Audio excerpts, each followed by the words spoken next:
Panorama do mercado com ambas as principais notícias do dia 24 de agosto. Começamos a última semana de agosto com a análise dos principais eventos macroeconômicos e earnings da semana, como sempre, toda segunda de manhã, analisando o que pode mover a semana em relação aos dados e ao preço. Claro que o destaque é o discurso de Kevin Warsh em Jackson Hole, o encontro anual de todos os presidentes de Federal Reserve dos Estados Unidos, e claro que o discurso do Kevin Warsh será observado com muita atenção sexta-feira, às 11 horas da manhã, horário de Brasília. Depois teremos também o PCI, o principal indicador de inflação nos Estados Unidos, na quarta-feira, às 9h30 da manhã, todos os horários, horários de Brasília. E temos ainda o IPCA 15 de agosto aqui no Brasil, na terça-feira, dia 25. E na China, de terça a sexta, o NPC Steering Committee, que é o comitê dos membros que representam o parlamento lá na China, e eles decidem as metas fiscais, decidem as questões orçamentárias, e existe uma grande expectativa de que eles decidam alguma coisa sobre expansão de crédito, porque nós tivemos uma contração do crédito na China, tanto para corporate, que é a parte das empresas, quanto para a parte das famílias. Então, há uma grande preocupação com relação à contração do crédito na iniciativa privada na China, e por isso que todos aguardam com muita, ansiedade quais são as próximas sinalizações, tendo em vista que o PBOC, o Banco Central Chinês, também não sinaliza nenhum estímulo monetário, e é bem possível que não o faça, até como uma forma de controlar o câmbio. O câmbio está muito forte para os padrões chineses. Os chineses não querem que haja essa valorização do yuan ainda mais forte, até porque o que está sustentando a economia chinesa são as exportações.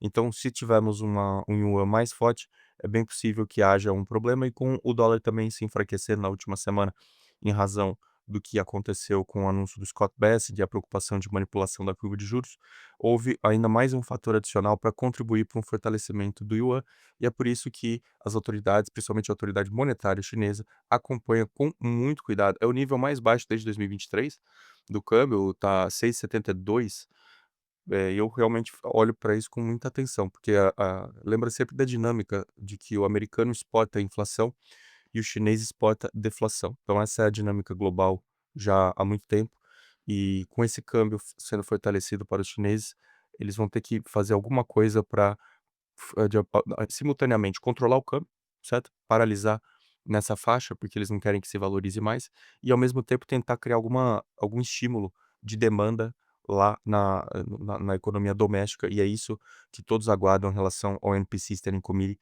que se encontra ao longo de toda a semana, e existe uma grande atenção voltada para qual será o estímulo endereçado. Bom, vamos aguardar.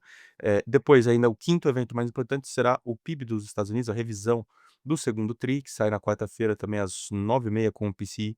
É importante para ter uma análise sobre estagflação, sobre resiliência da economia. Hoje o Focus, certo? Sempre Focus de manhã cedo, e ainda teremos algumas discussões sobre sanções norte-americanas ao Irã, o Trump dando declarações de que eles não têm marinha, eles não têm exército, eles não têm mais nada, eles não têm economia, eles estão totalmente precarizados, mas ainda assim não sentam à mesa de negociação para que cheguem a um acordo. Então esse é um ponto crucial para controlar a energia, esse é o maior ponto de preocupação com volta inflacionária, justamente o aumento da energia. Os iranianos sabem disso, os iranianos sabem que ele está pressionado porque tem midterm à frente, então eles não são bobos, vão tentar segurar isso o máximo possível. Depois temos ainda Conference Board Consumer Confidence nos Estados Unidos, terça-feira, amanhã, 11 horas, o tradicional jobless claims na quinta-feira, o pedido de seguro-desemprego, e leilão do Tesouro Americano ao longo da semana. E esses leilões são muito interessantes, que vai fazer de 2, de 5, de 7. Perceba, portanto, que o Tesouro já está encurtando o seu perfil de dívida, e isso é interessante para acompanhar qual o risco, né, qual o risco que isso representa para o financiamento da dívida americana, que bateu um nível recorde. Já vou voltar a falar da dívida americana. E aí aqui uma menção honrosa também que merece ser citada, esse conflito do Canadá com os Estados Unidos se exacerbou. O Trump anunciou tarifa de 50% em vários produtos canadenses, e o Mark Carney retaliou, falou que não, nós vamos dólar a dólar, vai ser retaliação dólar a dólar, péssimo para as relações internacionais entre dois tradicionais aliados, países que inclusive fazem fronteira de ponta a ponta, e que sempre foram países irmãos, né? E agora o Mark Carney, que conseguiu ser eleito justamente surfando essa rejeição nacionalista canadense, quando Trump dizia que o Canadá seria mais um estado norte-americano, e assim conseguiu derrotar o Poilievre na disputa por primeiro-ministro, mas, perceba, portanto, que me parece que o Mark Carney vai surfar essa onda de antagonismo ao Trump, além da popularidade dele subir ao fazer isso, ele já se posicionou como um dos principais líderes no plano internacional, de países de democracia ocidentais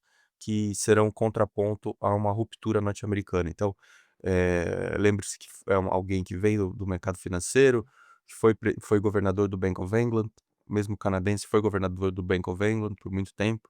É alguém que tem grande amparo de todas as organizações internacionais e das principais instituições financeiras globais. Alguns vão chamá-lo de alguém que faz parte de uma visão mais globalista, é um termo muito utilizado.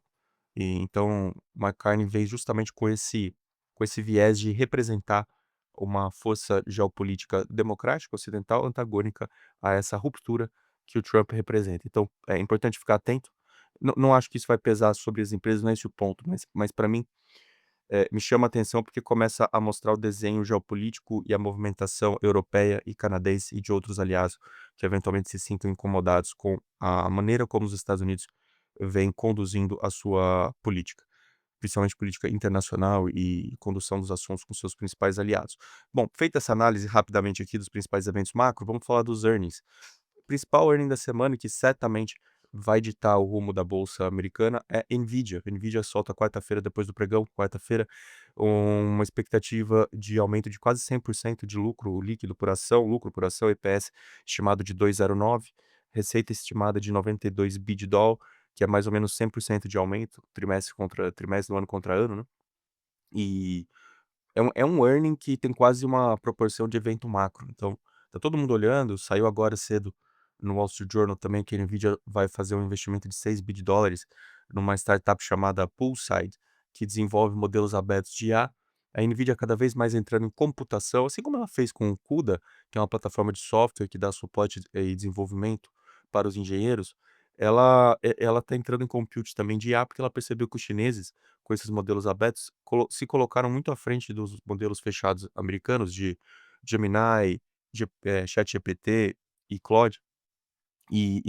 Na minha visão, o Jensen Huang tem uma preocupação de modelos fechados, talvez ele entenda que somente a via dos modelos abertos que vai proporcionar aos Estados Unidos a vanguarda, a liderança, e ele quer participar disso. Ele entende que existe um valor intrínseco a esse oferecimento de compute como serviço, e a NVIDIA, cada vez mais, assim como ela já fez com o CUDA, ela vem com uma ideia de ser uma infraestrutura completa de IA, que não seja só fornecimento de hardware e de GPU, e criando esse network effect e essas dificuldades, essas barreiras de entrada. Na verdade, o Jensen Huang está tentando sedimentar moats, né, barreiras de entrada a NVIDIA, e dessa maneira se tornar um player singular, não só em hardware, mas também na parte de fornecimento de modelos. Então, o Jensen Huang certamente sendo bastante agressivo nesses modelos. Claro que os críticos dirão: olha, mas ele está financiando a própria demanda, isso aí claramente é negócio circular. Eu já fiz um vídeo no YouTube explicando o que é um negócio circular. Se você não sabe o que é, procura lá no YouTube, que você vai entender. É importante entender o lado dos críticos também. Embora eu seja um grande entusiasta da NVIDIA, é bom que você entenda o que está acontecendo. A NVIDIA negociando nesse momento a 21 vezes preço-lucro futuro dos próximos 12 meses. Não é uma não me parece um valuation caro. De novo, aqui não é recomendação de investimento, tá? Por favor, não interprete nada como recomendação. Estou apenas falando, é um valuation um pouco curioso, porque o Jason Wang entende que o mercado não quer pagar mais pela empresa, achando que é topo de ciclo. Como é uma empresa de hardware, não deixa de ser de hardware ainda, eh, a minha visão é que o mercado analisa isso como topo de ciclo, por isso esse valuation relativamente mais, barato do que outras Mag 7, mas de todo modo é uma empresa que tem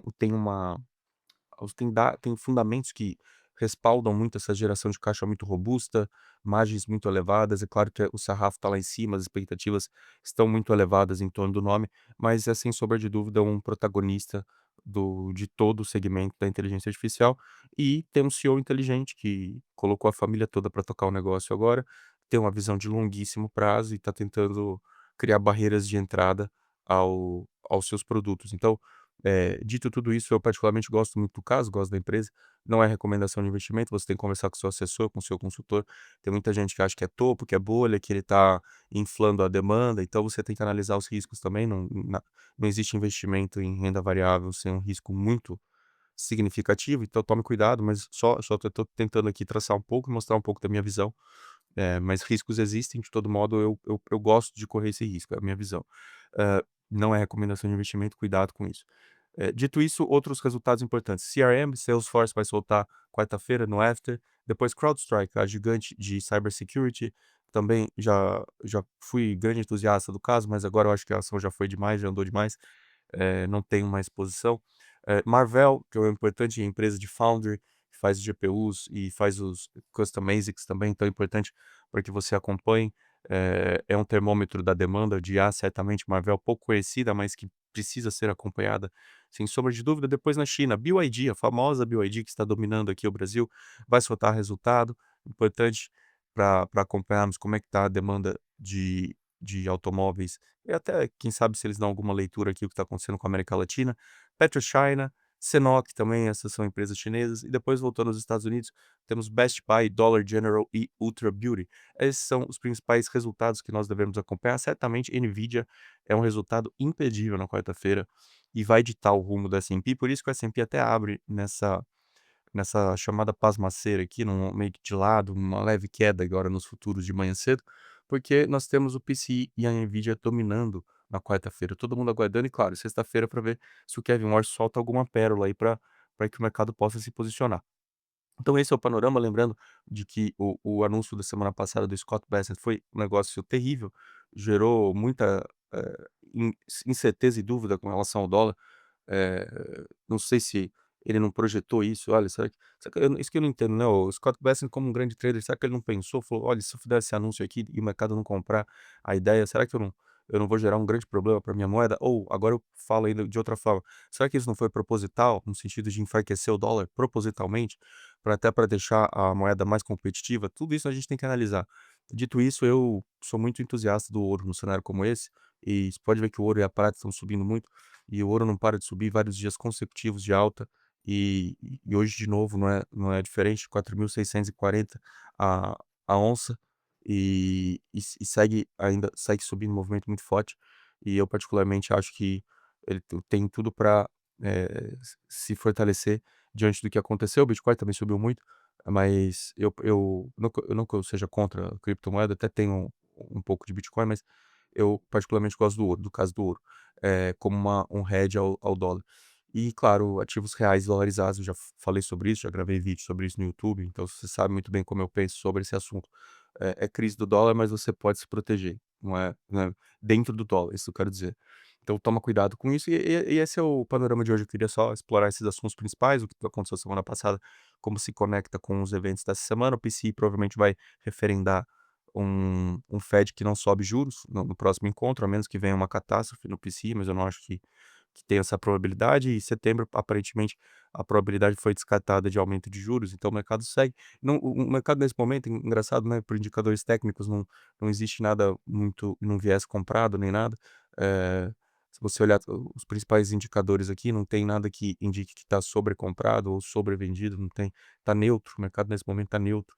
Volatilidade, put call ratio, até se você olhar assim, a única coisa que ainda me chama atenção de extremamente, de ganância, né, de movimento de compra, é o yield spread, né, em relação ao junk bond versus investment grade. Esse aí chama um pouco a atenção ainda, tá com um nível bastante preocupante, diferença muito pequena, o spread de 1,20 mais ou menos, então isso aí chama atenção. E claro que o valuation também está pedindo muito, então a gente tem que tomar cuidado, porque possivelmente uma correção de 10% aí, 5, 10%, seria até saudável, na minha opinião, no S&P nesse momento, mas os fundamentos de um bull market para mim seguem sólidos. Então esse é o panorama de abertura da semana, a última semana de agosto, dia 24 de agosto. Desejo a você uma excelente semana e voltaremos aqui diariamente no nosso podcast. Um abraço e tudo de bom.